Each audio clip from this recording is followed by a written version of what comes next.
আমরা সবাই জানি আমাদের ভারতীয় সংবিধানের পিছনে ছিলেন ডক্টর বি.আর. আম্বেদকর। তিনি শুধু একজন নেতা ছিলেন না, তিনি ছিলেন দৃষ্টিপূর্ণ একজন দার্শনিক। তিনি আমাদের লোকতন্ত্র, নীতি এবং রাষ্ট্রীয় দায়িত্বেরও ভিত তৈরি করেছিলেন।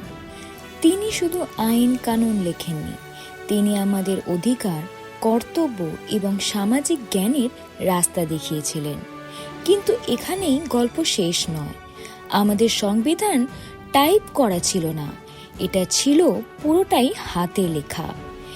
এই অসাধারণ কাজ করেছিলেন প্রেম বিহারী নারায়ণ রায়জাদা।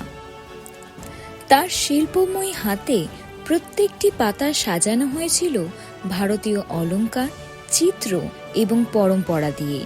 তাই এই সংবিধান শুধু একটা কাননিক ডকুমেন্ট না, এটা হয়ে উঠেছিল একটা চিত্রলেখার শিল্পকৃতি।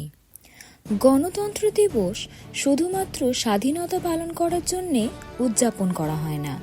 এই দিন উদযাপন করা হয় আমাদের সংবিধান, আমাদের লোকতন্ত্র এবং আমাদের রাষ্ট্রীয় গৌরবের জন্য।